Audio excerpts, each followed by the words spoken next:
Hello friends, welcome back to my YouTube channel Sapna study idea. So friends, आज के video में हम लोग बात करने वाले हैं, सबसे मोस्ट इम्पॉर्टेंट टॉपिक है लॉर्ड हार्डिंग और दिल्ली दरबार, जो कि 1911 की घटना है। तो उसके बारे में आज के वीडियो में हम लोग डिस्कस करेंगे। तो देखिए, बात करते हैं लॉर्ड हार्डिंग की। तो लॉर्ड हार्डिंग देखिए 1910 से लेकर 1916 तक भारत के वायसराय रहे और उनके कार्यकाल की सबसे उल्लेखनीय घटना थी 1911 का दिल्ली दरबार।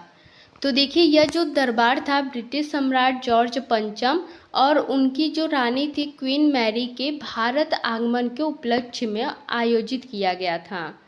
यह एक ऐसा क्षण था जब पहली बार कोई ब्रिटिश सम्राट भारत की धरती पर आया।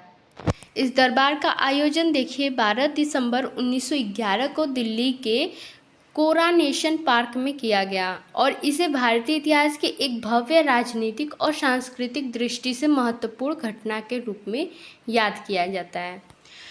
तो आइए अब बात करते हैं कि दिल्ली दरबार का आयोजन क्यों किया गया था, इसका उद्देश्य क्या था। तो देखिए, इस दरबार का मुख्य उद्देश्य था सम्राट जो जॉर्ज पंचम थे के भारत आगमन का औपचारिक स्वागत करना, भारतीय राजाओं और रियासतों की वफादारी और निष्ठा को सार्वजनिक रूप से प्रदर्शित कराना, ब्रिटिश साम्राज्य की शक्ति और गौरव का प्रदर्शन करना, एक विशेष ऐलान करना कि भारत की राजधानी को कलकत्ता से दिल्ली स्थानांतरित करने की घोषणा।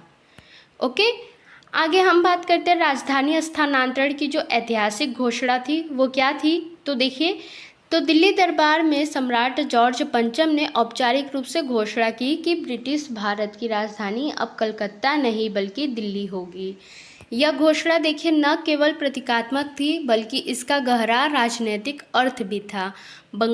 बंगाल विभाजन के कारण कलकत्ता विरोध का केंद्र बन गया था, इसलिए दिल्ली को राजधानी बनाकर अंग्रेजों ने एक ताज़ा और रणनीतिक केंद्र चुना।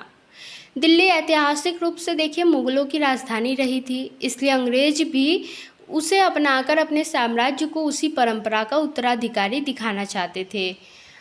ओके, आगे हम बात करते हैं दिल्ली दरबार का दृश्य उस समय क्या था। देखिए, यह दरबार अत्यंत भव्य था। दूर दूर से आए भारतीय रियासतों के राजा महाराजा अपने पारंपरिक वस्त्रों और गहनों में सम्राट का अभिवादन करने पहुँचे। मैदान को विशेष रूप से सजाया गया था, जिसमें विशाल तंबू, सजावटी झंडे, तोपों की सलामी और लाखों की भीड़ थी। इस दरबार में देखिए अंग्रेजों ने अपनी शक्ति, नियंत्रण और सांस्कृतिक प्रभुत्व को पूरी भारतीय उपमहाद्वीप के सामने प्रदर्शित किया था। ओके, अब बात करते हैं इसके ऐतिहासिक महत्व की। तो देखिए, इसमें पहला है राजधानी परिवर्तन का राजनीतिक उद्देश्य। तो देखिए, यह एक रणनीतिक उद्देश्य था जिससे ब्रिटिश सरकार बंगाल में बढ़ते राष्ट्रवाद और असंतोष को नियंत्रित करना चाहती थी। ओके, सेकंड है ब्रिटिश सम्राट की उपस्थिति। तो देखिए, जॉर्ज पंचम का भारत द्वारा यह संदेश देने का प्रयास था कि ब्रिटिश राज अब न केवल शासन कर रहा है बल्कि वह भारत के सम्राट के रूप में स्वयं को स्थापित कर चुका है। थर्ड हम बात करते हैं औपनिवेशिक भव्यता का प्रदर्शन। तो देखिए, इस दरबार ने दिखाया कि कैसे अंग्रेज अपनी सांस्कृतिक श्रेष्ठता और राजनीतिक वर्चस्व को औपचारिक आयोजनों के माध्यम से दर्शाते थे। ओके,